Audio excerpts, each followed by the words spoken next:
Assalamualaikum warahmatullahi wabarakatuh. Selamat datang di channel Paris Project. Kali ini kita akan melanjutkan sesi pembahasan mengenai soal-soal bahasa Indonesia untuk SBMPTN. Soal-soal bahasa Indonesia kali ini masih disponsori oleh Bimbingan dan Konsultasi Belajar Nur Fikri. Nah, soal-soal yang disusun oleh NF ini merupakan soal-soal yang tentunya kredibel ya, terbukti berdasarkan kisi-kisi SBMPTN. Dan juga diambil dari soal-soal SBMPTN tahun sebelumnya yang dimodifikasi. Nah, kita langsung saja bahas soal nomor 1 sampai 3. Bagi yang ingin coba menjawab, nanti diberikan waktu untuk coba menjawab. Nomor 1. Kesalahan penggunaan ejaan ditemukan pada kalimat. Nah, silakan yang ingin coba menjawab kesalahan ejaan. Tipsnya, kalian hanya mencari kalimat yang salah dari penulisan huruf, penulisan kata, dan penggunaan tanda baca. Itu saja. Jadi tidak melihat keefektifan karena pertanyaannya ejaan ya. Fokusnya ke 3 hal. Tanda baca, huruf, dan kata. Itu tipsnya. Ketemu jawabannya? Ada 5 pilihan. 1, 2, 4, 5, 8. Sudah dapat jawabannya? Kita bahas langsung. Nomor 1 yang A. Ada tidak kesalahan dari tanda baca? Kita lihat komanya sudah tepat. Penggunaan koma ya, sebelum dan setelah nama ya, Susan. Sebelum Susan dan setelah White itu sudah tepat karena menandai keterangan tambahan atau apositif. Jadi kalau ada keterangan tambahan itu dihapit oleh koma atau boleh juga oleh tanda pisah. Nah, kemudian koma sebelum konsultan juga tepat karena memisahkan keterangan dengan subjeknya. Nah, tanda baca sudah tepat, huruf kapital sudah tepat untuk media massa. Psychology Today ini sepertinya nama media massa. Diawali huruf kapital, tiap katanya sudah tepat. Kemudian nama kampus ya, Northern Illinois University juga huruf awalnya kapital. Nama orang pun juga huruf awalnya kapital, sudah tepat. Yang ketiga, kita lihat berarti dari penulisan kata sudah baku atau belum? Ada tidak kata-kata yang tidak baku?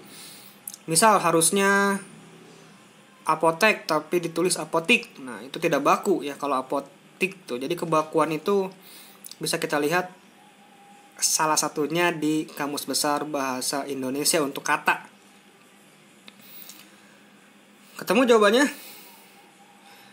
Jadi nomor 1 tidak bisa disebut salah, itu udah tepat berarti untuk ejaan.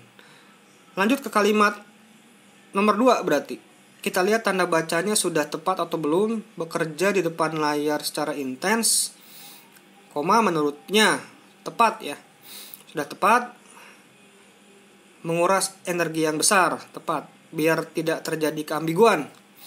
Cocok koma di sana, kemudian hurufnya sudah tepat, kapital kecilnya dan penulisan katanya pun intens. Pakai S ya. Sudah tepat. Intens, ambulans, respons itu menggunakan S di akhir. Berarti nomor 2 tidak salah dari segi ejaan. Kalimat ketiga tidak usah kita lihat karena tidak ada di opsi. Langsung kalimat keempat, ada tanda koma. Nah, jadi boleh urutannya tanda baca dulu kita lihat ya. Kemudian baru kita lihat huruf dan kata. Di nomor 4 ada penggunaan tanda koma dan tanda pisah. Nah, tanda koma dulu kita lihat nih di sana. Ia juga menyatakan bahwa bekerja di rumah dan rutin melakukan konferensi video. Koma, baik. Nah, perlu koma di sana agar tidak ambigu. Ya, tidak bermakna ganda. Kalau tidak menggunakan koma nanti jadi video baik. Ya, jadi bermakna ganda. Untuk melakukan rapat maupun mengobrol dengan kolega, koma.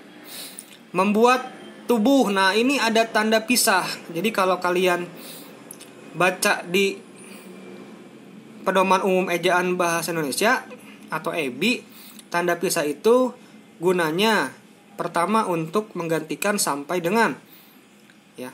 Acara dimulai dari jam 10 pakai tanda pisah tuh yang panjang stripnya sampai jam 11. Jadi menggantikan sampai dengan. Kemudian untuk menandai keterangan tambahan. Nah, misal tadi konsultan di Northern Illinois University. Nah, boleh itu pakai tanda pisah. Susan Degis White. Ya, 2 kali tapi tanda pisahnya. Sebelum dan setelah. Ya. Nah, jadi ini tidak perlu nih karena tidak menyatakan sampai dengan, kemudian tidak juga menyatakan keterangan tambahan. Jadi kurang tepat dari segi penggunaan tanda baca. Otomatis kita pilih jawaban yang C. Kalau masih ragu boleh lihat yang kelima misal. Begitu pula dengan sensasi sakit kepala, koma, sakit mata, koma. Nah, ini koma diperlukan untuk menandai rincian ya. Tepat di sana. Kemudian kalimat ke-8 juga tanda bacanya sudah tepat. Jadi tidak ada masalah. Hurufnya pun sudah tepat, kapital kecilnya Anda kapital. Karena menyapa dia, sapaan. Jadi kalau menyapa Anda, saudara, kalau menyapa ya, dia huruf awalnya kapital. Jadi nomor 1 kita pilih jawaban yang C. Karena penggunaan tanda pisah yang tidak tepat, harusnya dihilangkan. Lanjut nomor 2, kalimat yang tidak efektif. Silakan mau coba menjawab. Cluenya kalau kalimat efektif itu perhatikan kelengkapan unsur. Coba lihat. Subjek predikat sudah lengkap belum? Ada tidak? Jadi minimal harus ada subjek dan predikat. Kemudian kehematan, kelogisan, ambigu tidak, kesejajaran juga dilihat. Nah, biasanya sih kelengkapan unsur sudah dilanggar dalam sebuah kalimat sehingga kalimat tersebut tidak efektif. Kita buktikan, misal kalimat 1 kita lihat ada tidak subjeknya. Subjeknya ada, konsultan ternyata, predikatnya pun ada, mengakui. Bagi yang masih bingung menentukan subjek predikat bisa dilihat di video Paris Project ya. Sebelumnya ada tentang fungsi sintaksis kalimat.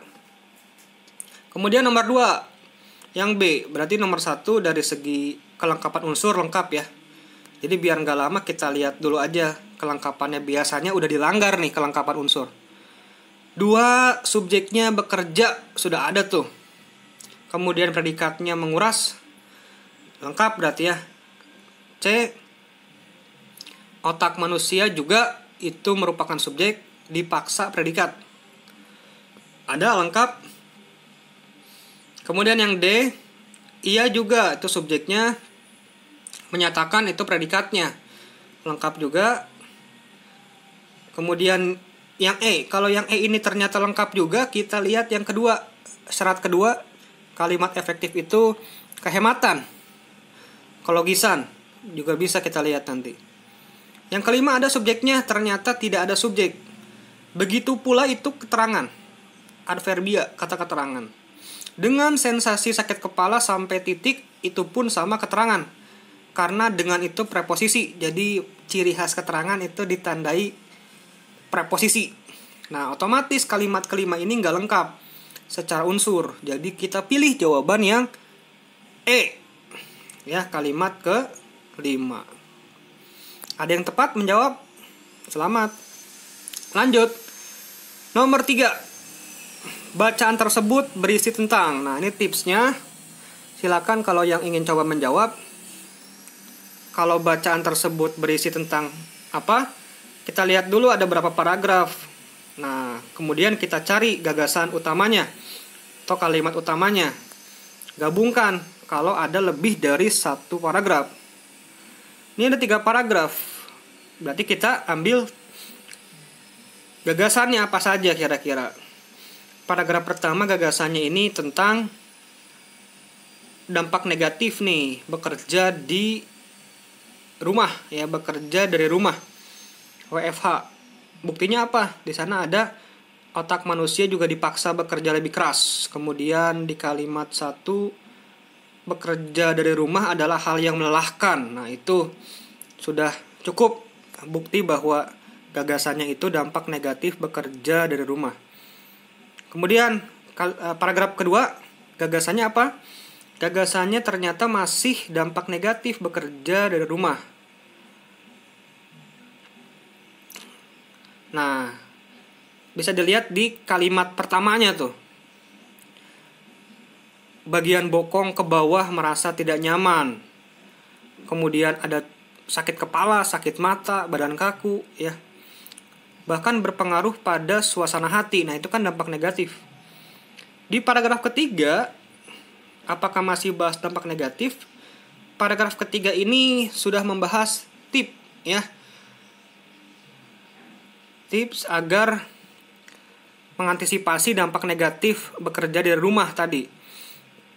Nah, jadi yang dibahas itu tentang dampak negatif dan tipsnya atau upayanya. Kira-kira jawaban yang mana? Yang bahas dampak dan upaya. Kita lihat A hanya bahas dampak negatif, B juga sama negatif. Nah, C ini lebih lengkap. Jadi jawabannya yang C. Yang D tidak bahas upaya. Yang E juga sama. Jadi kita pilih jawabannya yang C karena lebih lengkap ya, membahas dampak negatif dan upaya untuk mengatasinya. Baik, kita rehat sejenak dulu.